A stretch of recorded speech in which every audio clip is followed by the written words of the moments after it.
What is up, everybody, and welcome back to another episode of the Triple H podcast, Happy Hour Hoops, your one-stop shop for a place to have a cold beverage, listen to our cold basketball takes, and listen to everything NBA. Steve, Jake, and myself, Dunny. First day of Black History Month, guys, and we have a loaded show, bunch of stuff going on. All-Star right around the corner.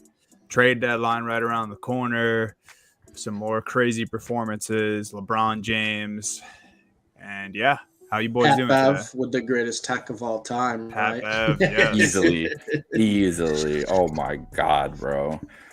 I've never been so sad. Like, I was very happy watching the Royal Rumble Saturday night. Also a very great emotional roller coaster for wrestling fans. But I was really sad when I checked my phone after the Rumble was over and saw that I would have missed the most emotional LeBron James moment of like the last 5 years.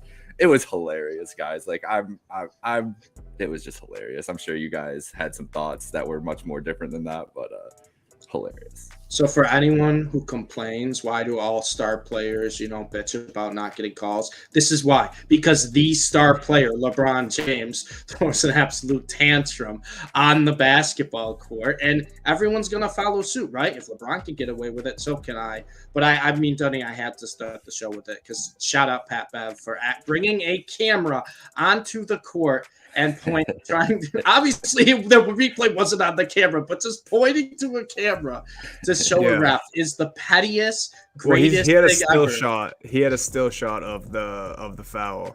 It's just on the camera. Yeah, let's. insane. It's just resourceful. It's just resourceful. Yeah.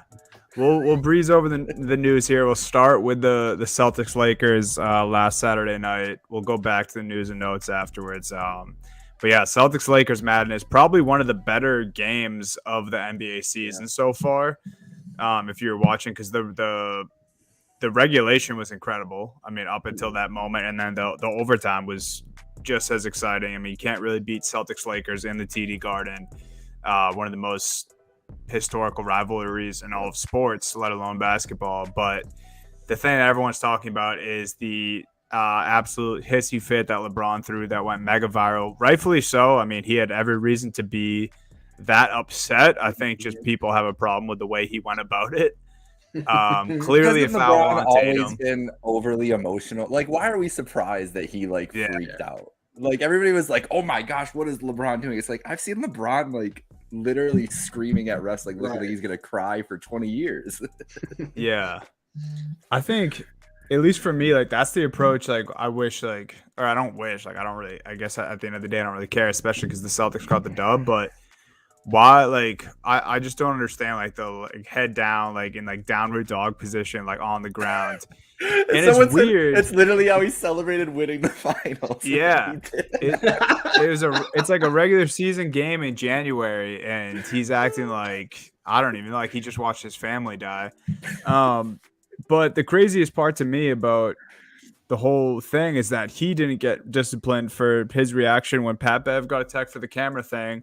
And then in overtime, Dennis Schroeder laid down after a tough whistle on him. He just laid down in the paint and he got a tech. It's like, all right. And maybe it's because there wasn't any gameplay going on. Like, it was in between regulation and overtime. So you're not allowed to get a tech then. But that's when Pat Bev got his tech. So it was a little weird that he didn't get any discipline. You think they might have known how bad they fucked up in the moment? Oh yeah, I think they knew immediately. I think they knew immediately. If they gave him a tech too, like, Bron would be at war with the league right now. Like, it would be, he'd be dropping like bombs every day. Like, it would be bad. Yeah, he's already like, he is ornery right now. He is really like, have you guys ever seen him like this, like on edge? Like, he's not angry. He's not like, it's not like, he brought it up again last night. Yeah. He brings. It was kind of provoked. It was kind of provoked because they asked what the difference of them closing it out in overtime last night opposed to them not being able to do it in Boston. Little leading question. So they kind of threw him an oop, but he was like, "Yeah, well, this time the players decided the game instead of in Boston when the refs decided the game." Which I'll continue to say it. Like, he got robbed on that call. He absolutely got fouled. But another thing is, he still would have had to hit 2 free throws, which I think he would have made at least one, probably both. but there still would have been at least a second on the clock too. So it's like you can't really say the game was over. The Celtics had a timeout to advance the ball. Obviously, they had a very good chance of winning the game. But it's just, and then the thing that bothers me the most is him saying post game that it happens to nobody else, because this happens on a nightly basis. I mean, refs miss calls every single night, bro. I mean, every single night. Yeah, and that's the thing. Like, I have nothing against LeBron, but LeBron being the type of power he has in the NBA, the way he reacts to these calls, we have seen every single superstar follow suit. When they don't get fouled, they're freaking out. You will watch a game and it'll be like Joel Embiid, Luka Doncic. You know how much I love Luka Doncic. They'll be trying to get a contact layup or something. They'll get hacked. There's no call. They'll be lying on the floor for the entire rest of that possession on the other side of the court. Yeah. And then they'll pop back up when they don't get the call. Like, you will see it too when they think they get fouled, and then 3-4 different possessions happen. And then finally, after the first stoppage, they're right in the ref's face. Like, what the hell, man? Like, how do you not call that? And it's not just LeBron who's doing it. It's all these other superstars. But I think it's mainly because LeBron has kind of showed or convinced everyone that if you're a good enough player, those types of actions are allowed. And I feel like his tantrum against the Celtics is another example of what he's pushing the envelope of what he can get away with arguing with refs. And all these superstars are following suit. It doesn't matter which superstar you like. It doesn't matter how aggressive they are. It doesn't matter how quiet of a star they are. They all argue calls. We've seen this. This is just today's NBA generation. These superstar type players will all argue calls because they know if they keep arguing, eventually they're going to get that type of star treatment. Yeah, and it sucks because this is just such an old head argument when it comes to the GOAT debate, but this is what the old heads and the generations before us, this is the stuff they point to when they're LeBron is about to pass Kareem in points. He is 4th all-time in assists now. But Michael Jordan would never do anything like this, even if he did get fouled. I saw a bunch of good tweets though right after that from that, and that's where the LeBron stands. You got to hate him on Twitter a lot of times, but they were ready with those receipts. They're always ready. Flipping out. There was one of Michael absolutely berating a ref in his face. I think that's more respectable though. I mean, it's more respectable, yeah, but it's still not to the referee. Yeah, it's still not to the referee. Not respectful, but respectable in the reaction. Yeah, no, I get you. Yes. Yeah. No, of course. Well, LeBron's a baby. Guys, LeBron, he's always been a baby. That's what it is. I love the guy, but he's always been a crybaby. It's the biggest thing, and it's worked. Because all LeBron is about is constant pressure, whether it's on his teammates, whether it's on his organization, or whether it's on the refs. So he is going to complain relentlessly every game, because if it gives him one call at the end of a game that he wasn't supposed to get, it's worth it. And he's like, what do I have to lose? Like we said earlier too, they ain't gonna give him a tech. What ref has the balls to tech up LeBron? Scott Foster, he was even there. He was even reffing the game. Yeah, that's even the better part of Pat Bev walking up is that Scott Foster. It wasn't up to Scott, right? I don't think he brought it up to Scott Foster, which would have been even more legendary. But yeah, still the greatest tech I've ever seen in my entire life, and I don't know how do you top it? How do you top it? Walking away, camera. That's the most Pat Bev move of all time. You gotta love it. Shout out the Pat Bev pod too, because they did him and Rowan from Barstool did an instant reaction after the game, and apparently Pat Bev was just asking every person personnel that works for the team who has a still shot of that, does anyone have that, does anyone have the foul in between regulation and overtime. And some guy who worked for the team just willingly handed Pat Bev the camera and had no idea he was going to go to the ref and get a tech. I'm sure if the dude knew that was his intentions, he would not have given Pat Bev the camera. Not at all, dude. Not at all. And just shout out Pat Bev for being real as hell about that, being I felt bad afterwards because I probably got that dude in trouble a little bit, but I just had to do something. Dude, that's another thing too, Dunny. If someone doesn't like Pat Bev, just watch that podcast because he's incredible on it. Yeah, incredible. He is. And my tune is turned on Pat Bev from before. I was like, I don't like him. I think he's a dirty player. And then over the past few years, I'm like, I think just Pat Bev is a guy who would just lay it all out for his teammates, and he'll do whatever it takes to help his team. Not the most talented basketball player in the world, but he will give it 150%, and it does not matter. And that's the thing. Like he was on his way to win them the game. Like he had a massive three to put the Lakers ahead. The Celtics came down, tied it up, and then the very next possession, he had a putback dunk over Grant Williams to go ahead again. Yeah.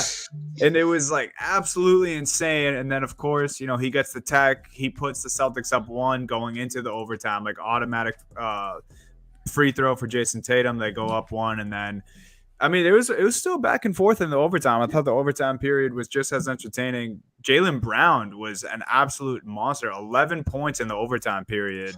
They had Dennis Schroeder on him. Like he was just taking advantage of that matchup, which I admire about Jaylen Brown. He's like, oh wow, this man is so much smaller than me. I'm just going to bully him. And that's kind of what it came down to. Like, I mean, emotions got the best of the Lakers in that game, and rightfully so. But what a week for the Lakers and LeBron James, because that clip of LeBron and that still image of Pat Bev with the camera is just going to be mega viral for the rest of the season and probably going forward in the sports world. Yeah. I'll never forget Pat Bev pointing at the camera. I'll forget LeBron's reaction. I'll never forget Pat Bev pointing at the camera. Just some legendary shit there. And the last thing I'll say here is Pat Bev on that instant reaction on the Pat Bev pod shouted out Boston, which is like the crazy, especially the TD Garden. Like players love to come in, hate on the city, say the fans are mean, say the fans suck, whatever. And he had, he said he could like feel the rivalry. He could feel the historic nature of the Boston Garden. And he said, shout out Boston for, being 19,000 deep and Saturday night, the place was bumping. So that's really another factor that the one last thing I'll put on there is LeBron doesn't do that if it's not Saturday night in Boston. If it, like I said, I texted you guys, I think the other day, if it's Tuesday night in Oklahoma City, he's not reacting like that. No, like, it's part of it that it's national TV. It's part of it that it's Boston, and we know the relationship between LeBron and Boston. And obviously Lakers Celtics making it like such a bigger deal, even if it was just like a Heat Celtics or Cavs Celtics in the past.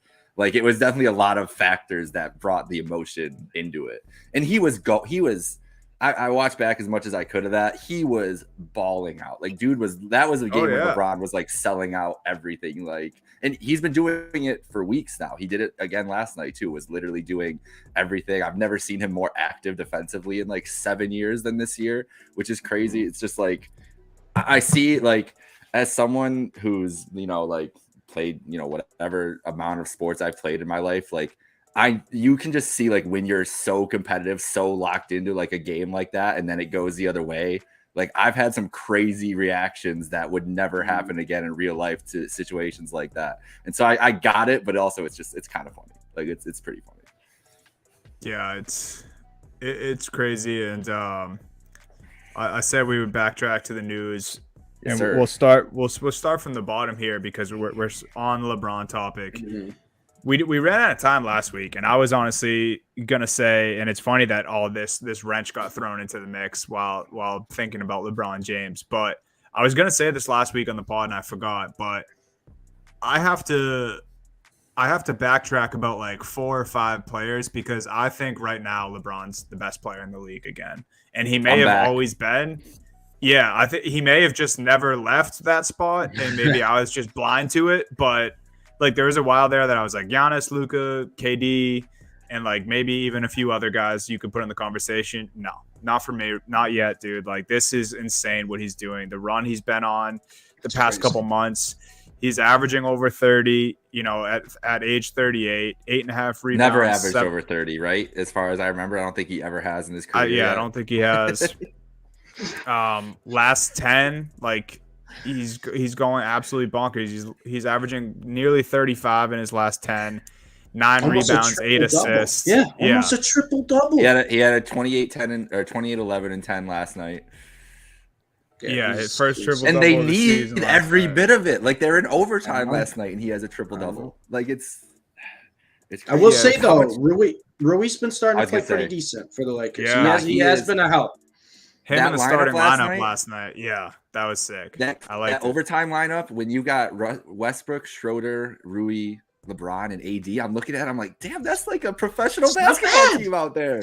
Yeah. It's It's not a bad lineup. And Russ has still just been Russ like, should so start, bro. consistent. He's been so Yeah, I consistent know the he whole should. year.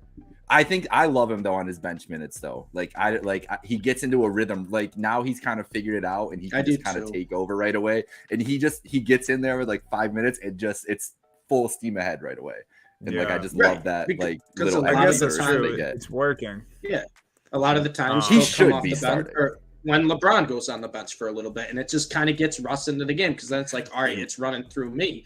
And whether if he's playing with LeBron at the start of the game, almost feels like Westbrook either is like, I got to take a backseat, or he's forced to take shots he normally doesn't take or normally wouldn't want to take. But when he's able to come off the bench and give LeBron a few minutes of rest, Westbrook can almost like get into the game because the offense is running through him, like how it has been, his entire career before that. Even when he was OKC with KD, like the offense would go through Westbrook. Houston, it would go through him. It would just be like everyone else would take more shots. But when he was starting at, last year, beginning of this year with LeBron, it felt forced where he was taking a lot of bad shots. And that's where you see all the memes of all the air balls here, or these horrible turnovers, because he wants to do something too. But now coming off the bench, I actually think it helps him. And as you can see, Jake, in the late game lineups, he's going to play important minutes, whether he starts on the bench or not. He's playing the important minutes. It helps him get into the flow of the game. I think it's honestly, I wouldn't be surprised if they kept it like that the rest of the way, because I think it helps him going forward in the game. Yeah, and just speaking of these two guys, Russ the other night jumps into number 10 all time in assists, which is crazy. He's on that list. Mm-hmm. And LeBron last night moved to number 4 all time in assists. He's he's right on his buddy Chris Paul's fucking tail LeBron now. James passing Steve Nash and is gonna pass Chris Paul. Like that's just it's just nuts, crazy. Man. Just nuts crazy. to hear out loud. And he's about 89 points away, I think now. So we are looking at he averages about 30 a game. So it's gonna probably be 3 games away. And I believe That's still the Milwaukee game? next. It's either Milwaukee or it's the Warriors Saturday night.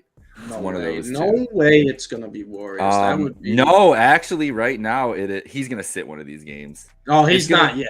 It's because it's the Thunder. It's at Pacers, at Pelicans versus Thunder. There's no way he's breaking the record against one of those teams. He's either doing it. He's either doing it home against Milwaukee. Oh, that's exactly. a TNT that's game. TNT, he's either doing it home against Milwaukee or in Golden State on ABC Golden State. Yeah, it's either one of those two games.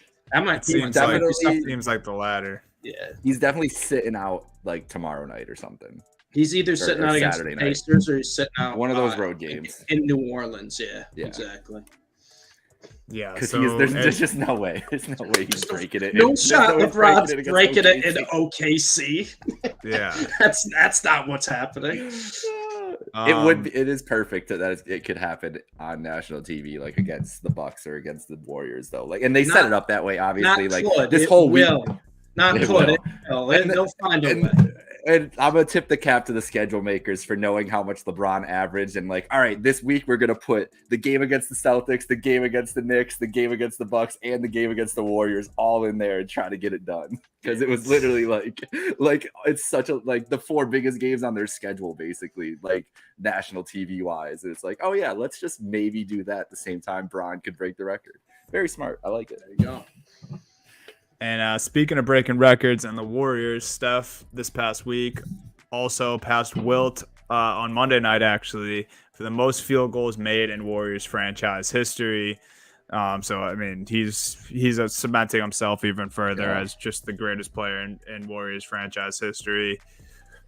Other news, Joe Mazzulla named Team Giannis head coach for the All-Star game. So Joe Mazzulla, head coach of the Boston Celtics, he and his staff. Yeah, it's awesome. He says he doesn't care, but the Celtics team isn't buying that. They're all juiced for him and psyched. But it's kind of weird. I heard rumblings that it's going to be Mike Malone for LeBron's side of the All-Star game, but they haven't announced the other head coach yet, which I thought was a little strange. But I've heard it's Mike Malone. I'm not exactly sure who they're going to land on, but it could be LeBron player coach too. yeah, That's what we need. yeah, That's probably why they're waiting. Bron's like just lobbying with the league. He's like, do not announce a fucking coach. We don't need no coach. I'm picking the guys before the game, and I'm coaching them up. I'll pass Kareem on national television if you guys let me just coach this shit. Exactly. It's like the ball's in your court now. But yeah, that's like, don't make me go off for 50 Oh. against the Pacers. Don't make me do it. I will. I'll do this shit while no one's watching. While your precious little ABC game's going on, I'll break the record. I don't care. I'll put up 100. Yeah, the OKC games, 10:30 at night on Tuesday. LeBron's like, I'll do it at 1 a.m. I'll do it at 1 a.m. On a free throw, I'll go to the line 20 times in the fourth quarter. Just watch. Just wait. That'll be perfect.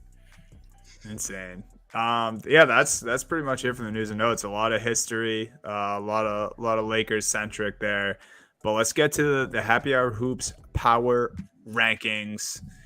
Celtics staying in that one spot. As much as the NBA keeps wanting to not have us there, I appreciate you guys agreeing with me that the best record team and the team that continues to win to move them should still sit there. The big surprise this week, the Sixers. We had to do it. We had to welcome them to the Happy Hour Hoops rankings. They're playing too good. Arguably the hottest team in the NBA right now at the 2 seed or the 2 in the power rankings. Denver Nuggets at number 3. There's just steady staying there. Jokic is absolutely on a tear. I know Steve has some words for Jokic once I get through the rest of these teams. Milwaukee Bucks. I love the little comment we have. Boringly awesome because it just seems like it's Giannis dropping 50 and then company, helping out. Mm-hmm. Memphis Grizzlies, they've been on a bit of a skid, but I guess, the way their team's built and, the talent they have and how good we know they can be, they sit at that 5 spot still. And then honorable mentions, Jake, we need those Cavs to break into the top 5 here because they've been chilling into. Dude, I didn't even want to put them at. I didn't even want to put them at 6. I almost took them out of the rankings. I almost put Miami ahead of them. I had a long day with the Cavs on these rankings. It's not looking good, boys. They need a move. They need a move very bad. It was they lost by 5 last night. 3 or 4 weeks ago, we were talking about Miami, mentioned with Chicago. I said they were dead. Toronto. Yeah. And I know, and I said never doubt Spoelstra, never doubt Heat culture, and here we are once again. Miami's winning games with just stifling defense. Bam's been playing out of his mind. Jimmy's looked good. It's just Miami doesn't go away. You have that type of culture. You have that coach. They don't go away. I know it might be a stretch right now, putting them honorable mention, top 7 right now. But Miami's playing like a top 7 team. No, they're 8-2 in their last 10. I wanted Brooklyn to stay in there, but only when KD comes back, Brooklyn can go back in there. That's what I think.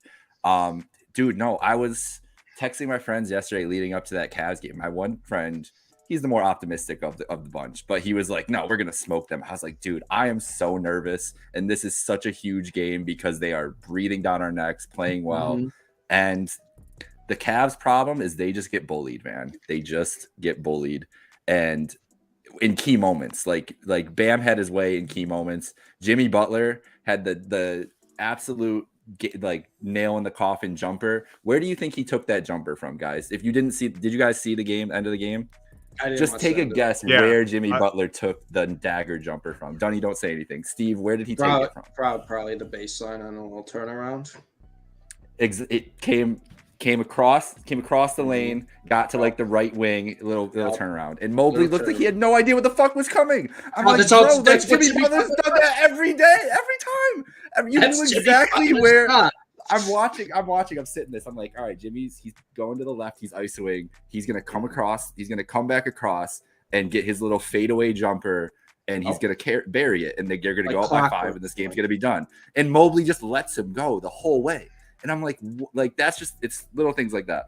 The biggest thing about the Cleveland Cavaliers, and we can move on to the other teams in the power rankings that are playing good basketball. Karis LeVert had 14 points last night. It was a -19. That's all I have to say. Dude needs to go. I am just get him out. I'll drive him. I'll drive to Cleveland to drive him somewhere else because I'm just so tired of it, man. It's so bad. And they last night, I think Miami shoots what 48% or 47% from three, or like high 40s. The Cavs are always gonna have trouble just because Garland and Mitchell are so small on the perimeter. But that means you have to have a wing who can fucking defend. And Karis LeVert is just not that. What about Okoro?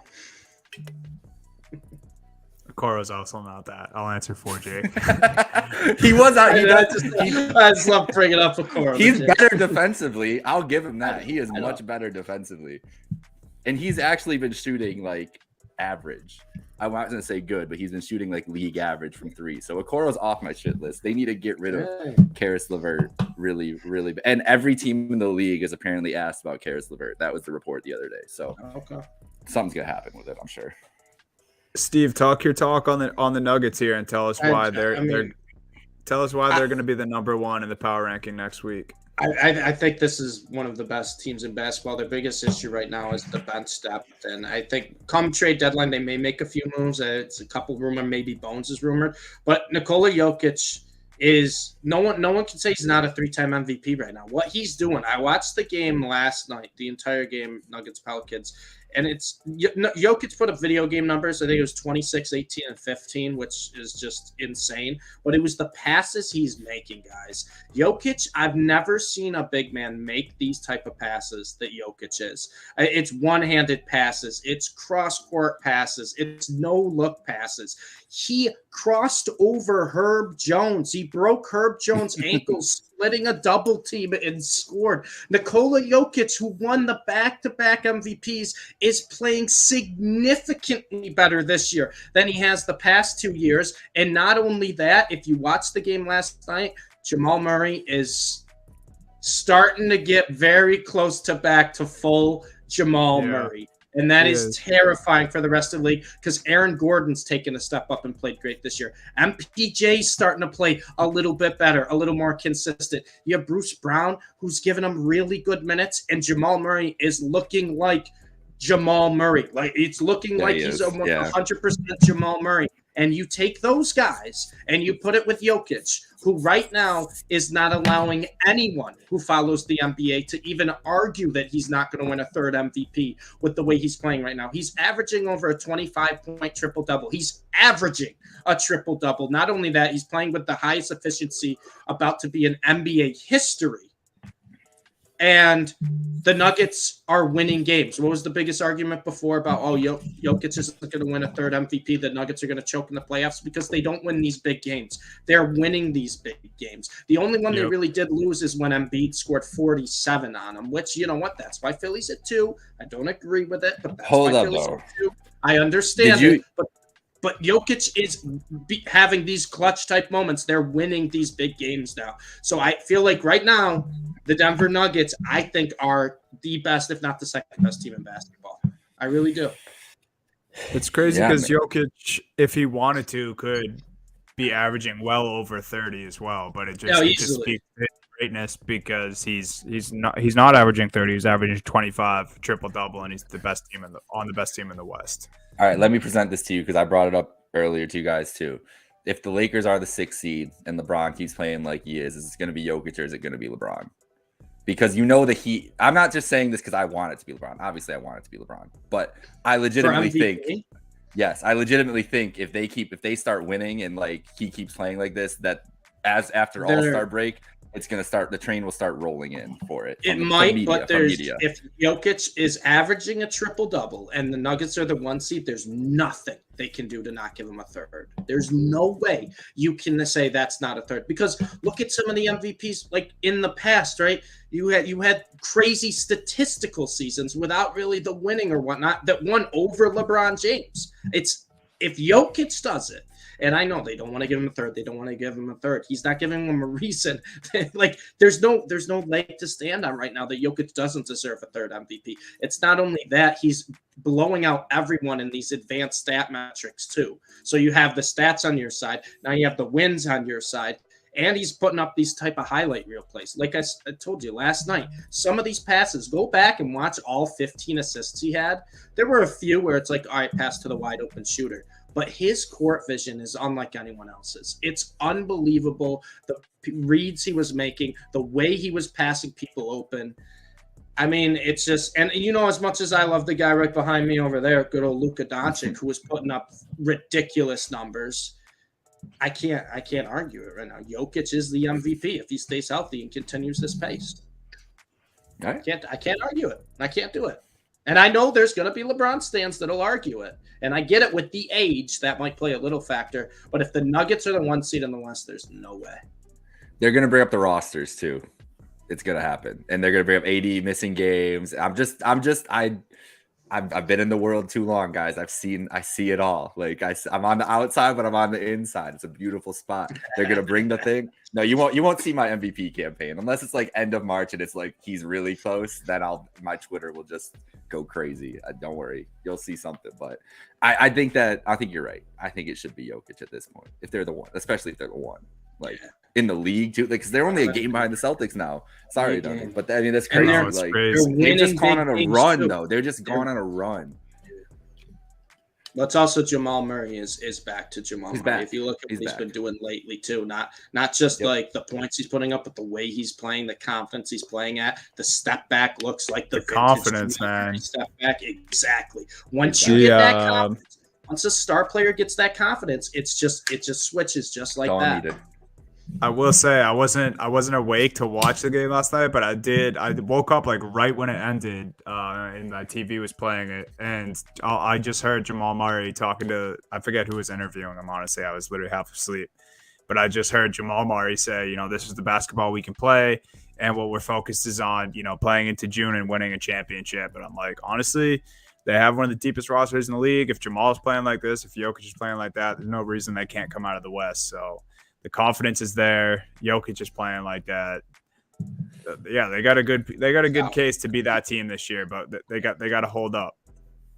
Yep, 100%. Do it for a full season, baby. But it is exciting. It's exciting for Denver fans. I mean, this must be the most confident they've been in quite some time because they've had these exciting teams since Jokic has been ever. I mean, in 20 years, even more than Melo, I feel like, because there was, you had Kobe ahead of you, like the different late Spurs, all that. Like, there's nobody there. It is theirs for the taking. Who's the biggest threat to them in the West right now? Maybe if you had to pick one team. I mean, it's not the Pelicans if they're healthy. Yeah, maybe. I was gonna say it's not them, bro. Like, it's crazy that the Pelicans are already the 11 seed now. Like, I mean, the West is just a jumbled mess. They've been hurt. They've been so hurt too. When they're healthy, if they're fully healthy, I think it's the Clippers. If they're fully healthy, they gotta be healthy too. Yeah. But I guarantee you the Nuggets do not want to see LeBron James and Anthony Davis in a 1-8 series. Yeah, I know. Listen, if they play in a series, I'm picking the Lakers. I'm sorry, I'm not. Well, AD's the one matchup that would maybe limit Jokic a little bit, right? And also put him in a pretzel defensively. Who's stopping LeBron James on the Denver Nuggets? KCP. He knows his tricks. Uncle Jeff Green, he did it once. Maybe he'll do it again. Uncle Jeff might yam on him once at least. Yeah. That was awesome. All right, Dunny is running out because he has actual basketball to play, and me and Steve are just gonna sit here and probably, I don't know what, I've got chicken fingers. I'm gonna stuff my face with those and watch other people play basketball later. That sounds good. But we have some more stuff to get into at the end here. Sure. Let's roll with the trade deadline here. We're about, I don't know, how far are we from the trade deadline? Like about 2 weeks. I think it's 2 weeks today. I think we're pretty close. So we know there are some big names that are like have already been on the docket. There's going to be some moves. There's been some names popping up this week too. There's been an interesting name that came up, but I think we need to start. We just have OG listed here, but I think let's just start with the Raptors in general. The Raptors and the Jazz are the two most interesting trade teams to me. Obviously, Jazz have been all year long. Mm-hmm. They seem like they're ready to at least sell off some pieces here. I don't know if they're going to sell the farm, and they're not in a position to really tank, but it seems like the plan is still like we can get some value for some guys. But let's start with the Raptors. Like, All right. how do you feel about their guys? Do you think they're going to blow it up fully? And where do you think they go? I told you this last week too. I think the Raptors they don't have many options. They can't stay put because I don't think they're good enough to really be competitive in these if they stay put.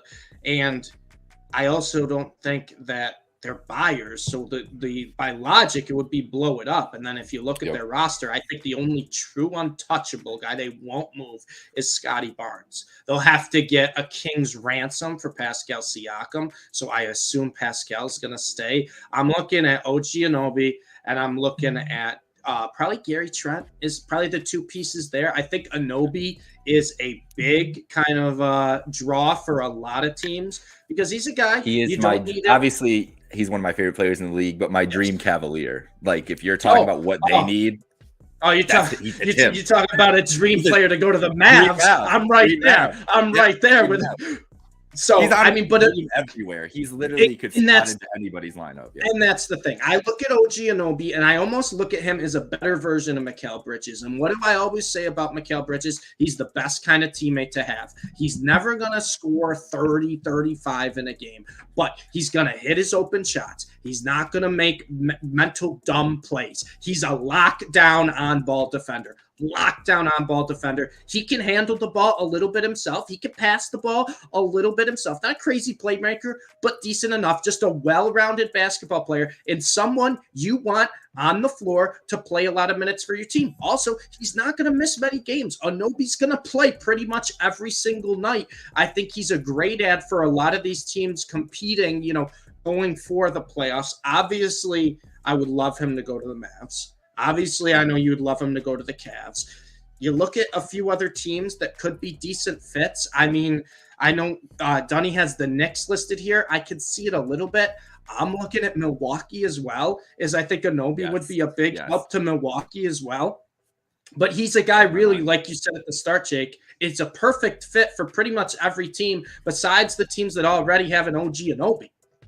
And there's really only a couple OG Anubis in the league, and I think it's Mikal Bridges and Herb Jones. But I think OG Anunoby brings a little more offensively than Mikal Bridges, and I think he's a little bit, I guess, better overall of a player than Herb Jones right now. So you look at OG Anunoby, I think there's a ton of great landing spots for him, but I think he's someone who a lot of, I call him casual fans, kind of sleep on. But he's a great player to have. He's a guy you can lock in for 35 plus minutes a night. He's a guy who, if you're going up against a superstar, you're like, oh, gee, go cover him. And he can. He's a great defender, arguably one of the best on-ball defenders in the NBA. And he's someone I think that in the right spot could average 15, 18 a game.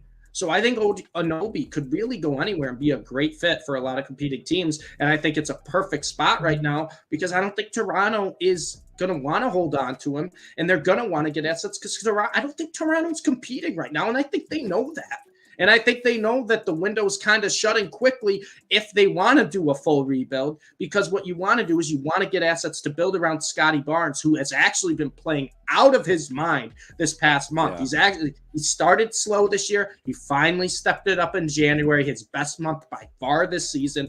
Pascal Siakam's been great for him, but you really never know if I love Pascal. Don't get me wrong, but I think if Toronto isn't competing right now, is Pascal someone you want to hold on to for a few years down the road? I think he's an interesting guy. Where I think when I think about like stars that might get moved, because exactly it would take a lot. It would take a lot to get him. And my guess is he's going to stay put. Deadline, maybe off season, but he's.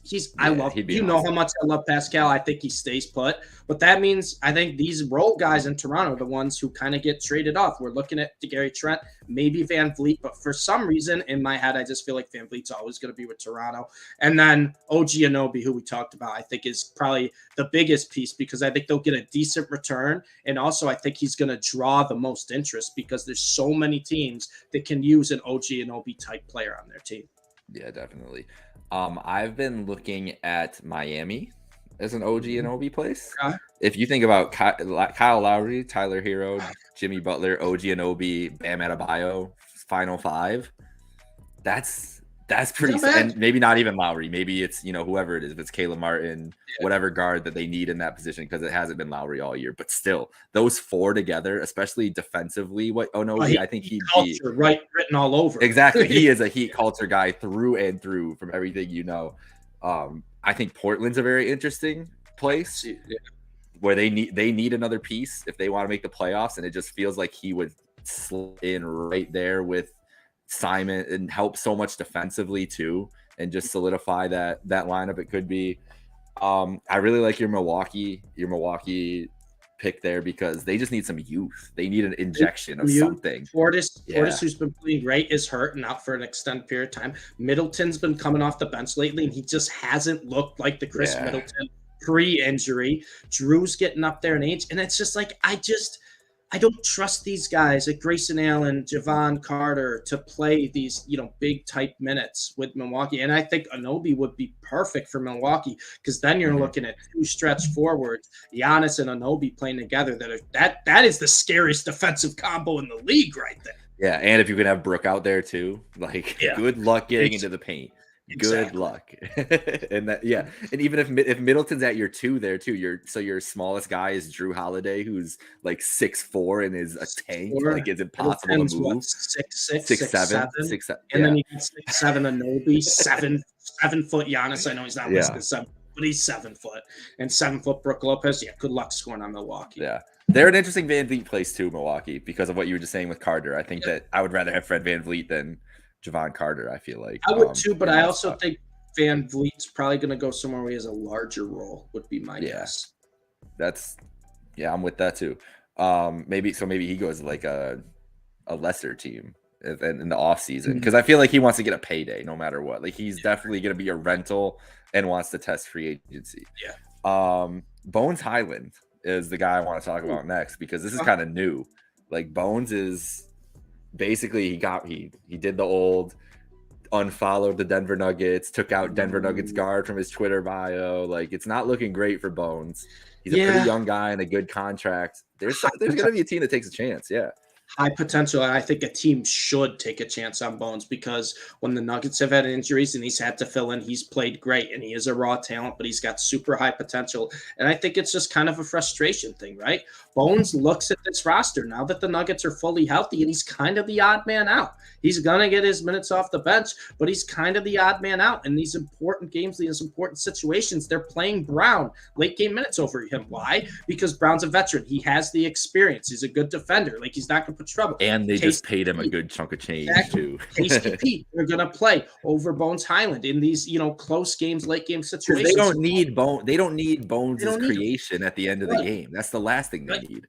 But the Nuggets' biggest issue is depth. So if maybe they can get a couple pieces to come off the bench rather than have just Bones there. And I think Bones is someone who can bring back a couple pieces and maybe even some draft capital because I think a lot of NBA GMs have seen the flashes of his potential. And I think Bones Highland can be a very, very good player. It just feels like he's the odd man out in Denver right now. And that's not a good feeling to have, especially when the team is first place in the West and you're competing. You want everyone to be locked in for the team. And if Bones isn't locked in, if Bones wants to have a larger role somewhere else, if I'm Denver, get him out now. Get him out now because you'll get a good return because I guarantee you someone's willing to pay a pretty good price for Bones Highland with the age and the potential he has. The Milwaukee Bucks, who we were just talking about, should be all over this if they want to give up another pick, a future pick, because it's again an injection of youth and a guy an asset that they could keep for an extended time with Giannis, because everybody's clock is ticking there. So any way that they can get younger, they should try to do, no matter whatever it is. And maybe it's not even a perfect fit guy, but you're just looking at their roster and it's that their drop off is coming, and you don't want that to come when Giannis is in his prime and he's putting up 50-point nights that we're not even talking about because it's just like, oh yeah, Giannis 50, 13, and 10, whatever. Like sounds about right. But he has to do that a lot of nights this year. Right. Like he's going hard all year because it's not the same squad. Bones, I like for that scenario. Where did I just what do you think that the Nugget, like I know that they want to pick for sure for him. Yeah, but they want another guy to. I saw Wizards fans offering like DeLon Wright, which in a first, which is like, and like I don't know if they need another guard. Like, what else? Wouldn't you just want another wing that you could just have, like just a wing defender who can do something? Well, that's the thing. If I'm the Nuggets, rather than just trying to get that first round pick and then a guy who's probably not going to have a huge role, maybe either try to get a pick a couple years down the road, or even even a second round, and then get a couple just guys you can play off the bench. I can't think of any names that fit that description perfectly right now. Is there a way that another guy on our list here, Jay Crowder, doesn't that seem like a good fit? That could be a fit for the Nuggets. That could be a fit, but I don't know if the Nuggets and Suns would want to trade too. That's the thing. I don't think they'd want to do a swap. I think they both want the same thing. They want a first rounder, or they want an asset they could use in return. Who's worth more, Jay Crowder or Bones Highland? Bones Highland. I would take. Yeah, I would pay. But I think Jay Crowder's going to. Although a lot of teams want Jay Crowder, I feel like Jay Crowder is going to get more than Bones, but I would rather have Bones than Jay Crowder. I agree. Crowder.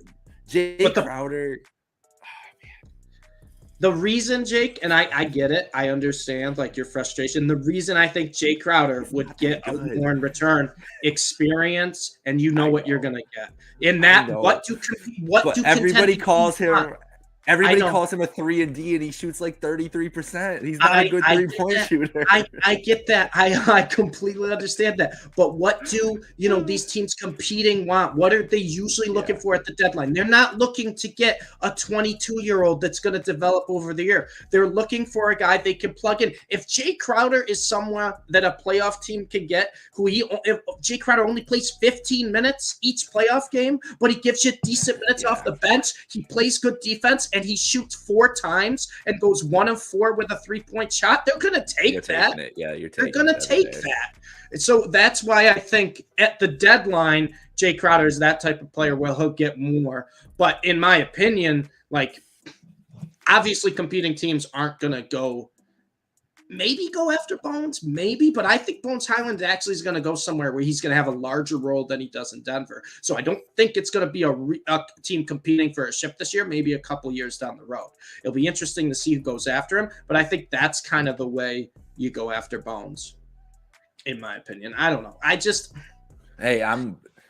It's a weird spot to be in when you're a contender trying to trade away a young guy. Like it's like you would never expect it, but it's everything you said. Like they need it. They really need. Like it makes more sense for them to just. He's not going to get paid by them. Like it's just cut law. And honestly, this is probably the time to maximize it too. Jay Crowder.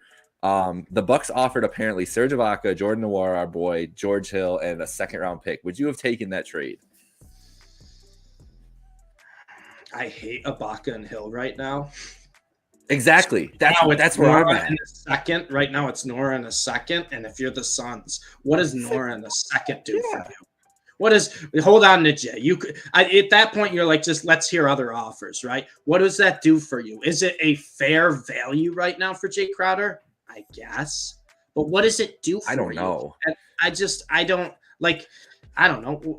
Like George Hill is an afterthought. George Hill is someone I don't want to hear that name anymore. And then Serge Ibaka is just not Serge Ibaka of old anymore. He's just too old. He's just too old. He would be playing for the Milwaukee Bucks right now. He wouldn't be sitting on the bench. They clearly don't think he offers anything. And they're just like, hey, you'll sit at home, bro. Like, yeah, you're like, okay, it's like 4 pieces for Jay Crowder. It's like, all right, but let's throw 2 pieces out the window right off the bat. George Hill. George Hill's not playing on the Phoenix. Doesn't it feel? It feels like the 2K offer where you're just like, who are the 3 lowest guys with a lot of money that I could put in this offer? And that's exactly. And then we'll throw a 2nd rounder in there. It's like, no, that's not how this works. So I don't know that offer. I looked at that offer. There were some people that were like surprised. I was like, why are you surprised? Like, I think there's a lot of people names in their head. They're like, oh, George Hill, Serge Ibaka, notable names. It's like, well, not anymore. Yeah, and that's part of the problem too. And I think that's why it got leaked like that. Is because they knew casual fans. They're like, well, what the fuck? You don't want Serge Ibaka and George Hill for Jay Crowder? It's George Hill play basketball? Like, no, I really don't. It's gonna be. It's going to be interesting. The thing is, the Suns are asking for way too much for Jay Crowder as it is. At least in my opinion, as I stated earlier, just don't think he's as good as as his reputation gives him. over the last like 6 years. Like even with Right. Boston, didn't think he was that good, especially when he was with the Cavs. This is obviously where this hatred really started, because when they traded for Jay Crowder, I was like, oh, sick, Jay Crowder's on the roster. And then Bron was like, get this motherfucker as far away from me as he possibly can, like halfway through the year. And you're like, what happened? I thought Jay Crowder was like the piece. And so that's never good. That's and the Jay Crowder trade also brought in my boy Jordan Clarkson, which can never be mad about. One of my favorite players in the league. Another guy that I wanted to talk about here was, as we were talking about the Jazz earlier, Jordan Clarkson, who maybe he doesn't get traded because he might just be too good to get traded. Like the Jazz, like Danny Ainge just be like, I can't really afford to lose stepped this into guy. that starter role this year. He's been incredible. But he might be the biggest trade piece out there. Somebody like people, every team has to be asking for him. Every team has to be asking for him. Well, I mean, why wouldn't you want a guy like that? Jordan Clarkson is someone who fits it perfectly. If you want him in the starting role, he's great. He can play make. He can create his own shot. He can create his own shot to another degree. And he's someone who can get red hot and score 30 a night. But Jordan Clarkson's also someone who can come off the bench for any competing team. And that's a great fit because Clarkson has been a six-man role. He's fine with that role. He knows how to do well in that role. So you can have Clarkson, and we've seen this how many years, Jake, where, you know, the Jazz will be down by like 12, 13, and then it's like 4 minutes into the second quarter, 8 minutes to go to the half. Clarkson's got 15 on 5 of 6 shooting, and the Jazz are right back in the game. That's just what Clarkson does. The dude's a microwave. When he starts cooking, he starts cooking. And Clarkson is someone where he's already had that six-man role off the bench. And we see this so much now. We've seen it with the Lakers. We see it with a ton of teams. Obviously, the Pacers were doing it with Mathurin, but that's a different situation because he's a rookie. But we see it with so many teams where maybe he is a top 5 player on their team, but he's coming off the bench as a six-man, and then he plays the late game minutes. And I think that's a perfect role for Clarkson if the Jazz do trade him. But like, listen, man, if you're the Jazz, they're already been great making moves, but they've been getting the best out of their players this year too. Lauri Markkanen playing above his head, Jordan Clarkson having a career year, Walker Kessler. I didn't think he'd have this type of impact as a rookie. So he's starting now, to see man. What the Jazz do. Oh, he's been great. He's been fantastic. Awesome. So I'm curious. I don't know if Clarkson will get traded, but he definitely is a enticing piece. I don't know either. The Jazz are an anomaly. Like I have no idea who they're going to try to get rid of. Like we know Markkanen's not going anywhere. Obviously, I think that's it. Like anybody else could stay. They could keep everybody. They could get rid of everybody else. I have no idea. Really don't know. Let's get through the last couple names here before we wrap up. Your boy Dorian Finney-Smith, Mark Cuban wants a star player equivalent for Dorian. Mark Cuban, I love you, Mark Cuban. But I would like $1 million too. Like, what the hell are we doing here? What are we doing here? Yeah, no shit. You'd like no shit. I think he's trolling. I think he's trolling. Finney Smith. Of course, everybody. Like, what are we doing here? Of course. Like, what? Dorian Finney-Smith with like a star player. Well, yeah, it'd be Dorian Finney-Smith with 5 other pieces to get that star player. Well, what do you think? A team's going to be like, see that? Like, oh, we're going to get Dorian Finney-Smith. Let's ship him off right now. Ship the star player. He has to be trolling, right? He has to be trolling. Oh, I guarantee you, if we could ask him to elaborate further, he'd be like, "Well, Rudy Gobert got," and then we'd be like, "Oh, okay, now I got you, Mark." Dorian Finney-Smith is literally the definition of that. Just such an average basketball player that does everything okay. He's an okay defender. He's an okay shooter. He's an okay dribbler. Dorian Finney-Smith, he doesn't move the needle for anyone. And he's been in a good situation. He's probably in the best situation for his game, being on the Mavs where Luka could just give him wide open shots every game. But I mean, Mark Cuban, what are we doing here? Yeah, I would star player for Dorian Smith. That'd be absolutely fantastic. Well, let's make it happen. Put together a package because it's not going to be Dorian Finney-Smith straight up. You're going to do Dorian Finney-Smith straight up. You'll get a 3rd round pick, and there's only 2 rounds in the draft. That's what's going to happen if you offer him straight up. Yeah, Mark is just having night sweats already about the prospect of losing Luca, and he's like, "We need to trade Dorian. We need a star player. Somebody so he can hope it just seriously, anything happens." He needs to try to get someone to go with Luca. I think Christian Wood has been Brad great. Beal. Christian Wood has been great. Brad Beal. You know who I was talking about a few weeks ago? I don't know if they blow it up because they're in the same spot they are every year, right on the cusp of the play-in. It's the Chicago Bulls. But I think Zach LaVine would be a perfect fit with Luka on the Mavs. Oh, LaVine would be perfect. It'd be a perfect. I don't. You'd have to give up a shitload, but it'd be a perfect fit. If I can give you my intel from the Chicago market, LaVine will be the only guy that's staying. I think at this point. That's what I think is smart. I think I think Vucevic is probably going to get traded at the deadline, who's another name, and I don't know where he's going to go. And I think a sneaky trade deadline guy is DeMar. I don't know if he's going to be here after this month. What's DeMar? Really 30, 33? 33. 33 years old, and he's going to take a lot to get him, which means it has to be a contending team that's willing to sell off a lot of pieces of the future. That's the bone. We were talking about Denver. 2 years, right? We were talking about Denver. That could be a bone spot because they're going to need a guard. They're going to Lonzo is basically done. They're not going to re-sign Kobe. One of Io or Kobe is going to be gone, I would assume. There's no reason to keep both of them. I don't think the Nuggets would pay that price. They'd have to give a lot. They'd have to give. How fun would DeRozan be though? Oh, it'd be great. It'd be great. Because then at that point, the defenses would be put in the back because you got to cover the arc with MPJ. You gotta cover Jamal Murray everywhere, and then you have Jokic, who is the best at drawing that double team, and you've got arguably one of probably a top 5, I can argue top 3 mid-range shooter in the NBA. Yeah, with DeMar DeRozan. Just imagine the pick and pops and shit. Oh, it would be wild, dude. It would be absolutely wild. I don't think the Nuggets would do that, but that's the spot. I'm just saying. I want to put it on. I wanted to put it on record that I will not be shocked for one if DeMar DeRozan gets traded, and I think the NBA world will be. And I just want to say, from what I'm hearing around, people are not even the Bulls have been playing better. Everybody wants the Bulls to blow it up. Really, they should blow it up. Anyway, they're going to get to the playoffs and lose in 5. My Uber conversations. That's been my Uber conversations now, or just Bulls conversations because the Bears season's done. So I'm like, what do you think about the Bulls? And they're in a weird spot. Yeah. That's what it is. There's a good amount that are just like, man, we just need to get rid of everybody. We tried, we took a swing and it didn't work. And that's fair. They did take a swing and it didn't work. And a lot of it is because of injuries. If Lonzo was playing right now, who knows what they are? Who knows what he developed into? He could be their best player on their team. And he's also just been hurt his whole career. Doesn't know what defense is. That's the he's just a sieve, bro. Yeah. It was never gonna work. That trade was never gonna work with DeRozan. I'm sorry. I think we said that last year on the pod. I was like, listen, I love it. They're never gonna play any defense, and they never have. Jakob Poeltl is going to be a Celtic, right? There's no other that's team. What Dunny says. That's Dunny's trying to will it into existence. I have not seen another team got mentioned along with him, and he has the Raptors mentioned here, and that would just be so hilarious.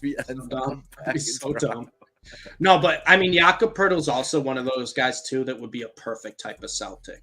He'd be a perfect fit for them. I mean, Jakob Poeltl. It's kind of an indictment on Al Horford because he's just old. They don't want to play him 20 minutes a game. They want to play him 12 to 15. And that's the thing. Maybe by limiting his minutes, he can make more impactful minutes. And Al Horford is a big game player. It's big Al Horford for a reason. He's a big game player. Jakob Poeltl is someone who could spell him in maybe the lesser important games in the regular season for a little bit. And then you'll see in the playoffs, maybe Horford's minutes increase. Or Poeltl, too, is also someone based on the matchup could be a really good addition for the Celtics because outside of their other big men, he gives them a little bit more offensively than the other big men. Rob Will, Al Horford, Poeltl can give you a little bit more, and maybe that's what the Celtics need. Yeah, definitely. And Robert Williams' health, I think you might have just mentioned there, but that's just a thing that you have to you don't want to worry for it, but they have to have some insurance plan for it. And if Poeltl, if Williams got hurt, obviously the defense would take a step back, but we saw how amazing their offense was at the beginning of the year without Williams, and Pirtle would only enhance that. He can fit into that offense seamlessly and do the dirty work they need to. All right, we got a couple guys to get through here. The Minnesota Timberwolves are looking to trade Malik Beasley and Jared Vanderbilt. Jared Vanderbilt's had a tough year. I don't know if he's really going to get Beasley even. Like, his stock has definitely dropped. But both those guys, I kind of want the Cavs to call. If you're going to make a smaller deal, if you're making a small, I like Malik Beasley. I do. I think Malik Beasley is another one. He's kind of more of a poor man's Jordan Clarkson off the bench, right? Exactly. I mean, Malik Beasley can be a sneaky guy off the bench who can. He takes the scoring.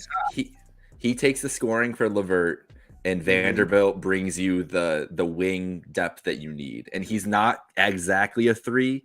He's more of a 4-5. I would say so. It's not ideal. But Robin Lopez is done. He's not seeing the floor the rest of the year. Like, he's cooked. Right. And they kind of could use another guy, even though it's not the move for a wing. I don't know if that move's out there this year. They might have to wait till free agency to do that move. I think this move just reinforces your strengths, and you just go into the playoffs with that. Because unless they can get like an and I think you said it's Utah. We're talking Utah here, not T-Wolves. Because I think you said my bad. It's Utah. It's another one of those players that kind of fall in the category, right, of what's Utah going to do with them, right? Exactly. What is Utah going to do with them? Because I don't really know what Utah's plans are for the deadline. But Utah also has, Jake, the draft capital to package with these guys too. You know what I mean? If Utah wants to be buyers, if they want to buy, if they want to sell, they have all the options. Yeah. And I think I get what you mean, but I also could see Utah too saying, hey, you know what? Why not get more picks? Why not do what OKC's doing? Get more picks and then hopefully land a superstar from it. Because I think we could very well see that. Yeah. It's an interesting spot to be in with the Jazz and everything. Those are just two guys I feel like that they're definitely moving, and they can both go help a contender at least on their bench somewhere. Like Vanderbilt, as we talked about, Kessler's in the lineup. So that's how Vanderbilt's out of there now. He's just not getting those minutes. Can we talk about LeVert for a second? Where should Karis LeVert go? I'm just done with him. I'm done. I gave a good rant earlier. Where do you want Karis LeVert to go? Shanghai. Because I honestly, stop it. I don't hate Karis. I don't think LeVert. I don't know, dude. Can they trade him for like a move to get a guy that's an impactful guy, or is he gonna have to get traded? Is he gonna have to get traded for like a pick to then get traded for somebody else? That's what I don't know. If the Cavs trade LeVert, I would think it would be more so to. I don't think it's an if. I think I don't think they're trading him for a big piece. I don't think he's a part of a package. I think LeVert's more of getting pieces and then trying to add that on there. I don't know. The way LeVert's been playing this year, I don't see him as being a part of a bigger deal, kind of like how he was acquired. And they don't have a lot of first round picks either, obviously. Like that's the thing is the Cavs, like that's the thing about the Cavs and LeVert is I don't want them like putting a 27 first round pick to go get a guy this year so they can be the 4 seed. Like that's not LeVert's money is going to come off no matter what. Kevin Love's money comes off after this year. They're going to be able to sign like at least like they're going to have to save some of that money, obviously, because they got Mobley's deal coming through and everything. But they're going to be able to sign like a 10 to 15 to 20 million dollar wing probably. And that's what LeVert's making right now and basically what Love's making right now. And like I'd rather for me, and Cavs fans are not, like this at all because they've been very mad about it this year. Like, we never thought they were going to be a top 4 seed coming into this year. I just wanted them to make the playoffs. And then they started hot like they did last year too. And we were like, oh my God, everybody fell in love with them. And now they're kind of exactly where they should be. They're not better than with KD and Kyrie or Philly or Milwaukee or Boston. They're just not yet. Not yet. They could be. And it's all on Mobley who, if you've been watching Evan Mobley the last 10 games, he is fucking balling, and I'm knocking on everything. He's playing more aggressive too, Jake. I'm sure you'll agree with that. The other night, 38. He's playing much more aggressive, and that was why he was my favorite from that draft class coming up. So I'm like, he has the potential. We already know his defense is incredible. We already know his length, his size, and we know we saw a little bit of what he could do at USC offensively, but the aggression in the NBA his rookie year. That was the only like kind of downside to him. He was a great rookie. He was obviously a finalist for Rookie of the Year. The defense was there right away. Everything else was there right away, but it's just offensive aggressiveness. There's just some games he would disappear. He's playing much more aggressive. He's getting the ball and he's looking to drive almost immediately. He's starting to shoot a little more too when he's got open looks outside. Mobley's taking a big step up, and I think the Cavs are starting to realize that. So we'll see. I think the Cavs, the way Mitchell was playing at the start of the year, now the way Mobley's playing it this year, I think they realized that it's just they need one more piece because they basically have 4 solid players at the end of the games to play, and then it's just a pick your poison between Kevin Love, Coro, Karis LeVert, and it's like you gotta find someone who's terrible, dude. Yeah. It's terrible, and there is a conversation that might need to be had soon about Darius Garland at the end of games because he's been bad for 2 years now at the end of games, and it's like you want to give a young guy some time, but not. It's not perfect with him and too much. He tries to. He does too much sometimes, yeah. And it's not perfect with him and Donovan yet. And Donovan's too nice of a guy to really just like be like, I need the ball at the end of games, but. Which he should be doing. Everything needs to go through Donovan Mitchell at the end of the game. At the end of the game, he should be doing that, yeah. But he wants to let Darius get in there, and it looks they haven't figured it out yet, and that's their biggest problem. You look at the close games they've lost; it all comes down to late game execution, and it's been their problem for 2 years, and they got to figure it out. And I think having a wing that is like fits. Like what they need in that spot at the end of games would be humongous. Like it would be like, dude, Dean Wade's back, and everybody's like, Dean Wade's the answer. I literally read on Cavs Reddit, Dean Wade is our answer. I said he's not the answer. I like Dean Wade. He's not the answer. What are we doing here? Dean Wade came out of nowhere. Now he's the answer. Oh my God. We were talking about LeBron before the season. Look how far our standards have dropped. Like, what are we doing here? So yeah, I think LeVert does get moved. I'm more inclined with you. I think they just get it. I would love to get a pick back for him, honestly. Fuck it. I don't care if we don't get a player back for him that can contribute now, because let's reload our picks and get a young guy who can do it, because we can clearly draft decently later. Like we've built up a decent amount of, well, we had some high draft picks too, but there are some guys on there that we found. You look at Lamar Stevens, who's stuck around, like Dean Wade that we're talking about. Like these are guys who are relative nobodies who are actual contributors to a team. Like they shouldn't be starting, but they can be bench guys. And so like the Cavs can find guys like that. I'd rather just have more shots at that than getting anything for it. Are there any other guys that we haven't mentioned? Dunny had predictions for wild trades out of the blue. I think we are. I mean, it's classic NBA trade deadline. There's always going to be a name that pops up that no one has even really thought. Chris Paul, the Lakers. I'm not even acknowledging that. No, but I really do think there's going to be a couple players that no one even saw coming that become pieces in a trade. And I mean, we'll see. I think I know you mentioned DeRozan. As much as I love him as a player, I think Pascal Siakam could be one where the Raptors could get a shitload back for him, and now's probably the time to do it. So we will see. I don't know. The Wizards never blow it up, but watch the Wizards in case, like, if Kuzma tells them there's no shot on re-signing, they might as well just trade Beal too. Yeah, because they're not getting another guy like that. Yeah, they should have last year. Yeah, they should have traded me a while ago. But no, I mean, I think we are going to see, at least this year, a star type. I'm not going to say superstar, but a star type player that no one's really expecting is going to just kind of pop out and get traded. Now, this is crazy. It's crazy. But what if he's been coming off the bench? What if the Bucks trade Chris Middleton in like some 3-team type deal? I wouldn't be opposed to it if you're getting like a guy like. It would be obviously they're getting someone big in return, but it would be kind of like a 3-team deal where Middleton would be.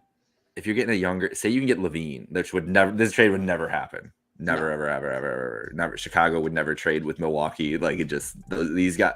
There's another. That's my other Midwest insight. Milwaukee, Chicago. It's real. That is a real rivalry here. Like they hate Milwaukee here. When Milwaukee fans are in the building, it's shit talk the whole time. It was like the most fun playoff game I've ever been. I've only been to a couple playoff games, but it was so much fun. It wasn't even a good game, but just like you could tell, like there was just hatred there. It's never happened, but like somebody like that, like a younger guy, just younger for Milwaukee. That should be their main thought is effective and young for Giannis because they're too old, and you don't if they age out, he might just ask for a trade. Like he could do it at any second. And what do you do? I don't think he will, but I get your reasoning. And then the only other team I would say maybe, I guess this would go in the scenario of wild trades. We talked about it for the past 3 weeks. I don't think we mentioned them once today. Maybe we mentioned them just on the Lakers schedule. Golden State Warriors. Maybe they do something crazy. Because the Warriors are a team that doesn't want to sit still. And right now, if you look at their team, you can't really sit still because you got to go one direction or the other. And maybe something crazy. They have so many different forces going on right now. Between Bob Myers maybe leaving, between Joe Lacob taking more ownership, between Clay and Draymond, who are both up after this year. What are they going to do with them? Between all the young guys who aren't turning out. If you're going to trade them, you should probably do it now while they still have some value, right? Yeah. That's a very interesting thing. And it's something right now at the deadline. Not many people are talking about, but it's a team that I think could get in the mix with just kind of shock everyone. Where if they traded off like 3 young pieces to get a guy coming in, or vice versa, they did the opposite. So we'll see. That's a very interesting. That would be something. There's a name I wanted to bring up earlier. And I think it could be a part, and again, 2 teams that probably wouldn't trade together. It's always so much no fun, whatever. I think the Sixers should do everything possible to look at Tobias Harris and try to improve on that in some way and get younger there too. Yeah. Like when we were talking about OG earlier, I was like, oh, if they could just somehow like send Tobias there and like something else and get OG back. No, they would never do it. Never ever. Never ever. Toronto would never do it. But just like something like that, like they could, if they could flip Tobias into a more productive, younger piece, and he's impossible because he's 28 million, whatever. I really want the Cavs to get Tobias right now, to be honest. I wish he'd be perfect in that spot. Like it's not ideal, but like for what they need, LeVert, some picks, whatever. But like he's an interesting guy because the Sixers right now, like you're looking at their roster, what else can they really trade to get better? And this might be their shot. Like this might be the year that it's your shot. Embiid's 30. He's good. He's gonna like. You don't think the health's gonna go, but it's big guys. It always goes quicker than the smaller guys. Harden, obviously, we know that he's losing step every year. We don't know what his max, for lack of a better term, potential is. So we don't know what kind of piece he's going to be behind. I do too. But we just don't know. Like we haven't seen what he's realized into yet. So if you're going to try to maximize this team's potential, like I think. This is the year to do it for Philly. No, I get it. I don't know. I just don't have a team that I feel is a great fit for Tobias. No, right there now. isn't. Well, no. There isn't. But anyone else? Let's get out of here, Stevie. Let's go. Thank you all for joining Happy Hour Hoops. Follow us at Happy Hour Hoops 1 on all socials. Subscribe to us wherever you get your podcast. We are also up on the Trainwreck Sports feed now. So all these Trainwreck Sports people that have never seen Happy Hour Hoops pop up, they saw the Wemby rankings last week. It's a good one to debut with. So you can find us there too if you're following the Trainwreck Sports pod feed, which you should be. We'll be popping up in there too. But we also have our own feed that has literally our whole backlog of episodes to me and Dunny talking about bubble basketball. So if you've ever feel like you want to binge, like go back, whatever. But yeah, we're all up there. YouTube, subscribe there. Stevie, thank you. We'll be back next week. We'll have another edition of the Wemby rankings before we go into All-Star Probably more trade break. Deadline talk until it gets here because it's getting close. And I'm sure Dunny will have some thoughts too. We'll see, man. We'll see what happens. And also LeBron probably breaking the scoring record in the next 2 episodes. And I'm sure we'll have to mention that too. Yeah. We're definitely mentioning it, buddy. We're definitely mentioning it. All right. Thank you all for joining. Have a great night. Stevie, thank you.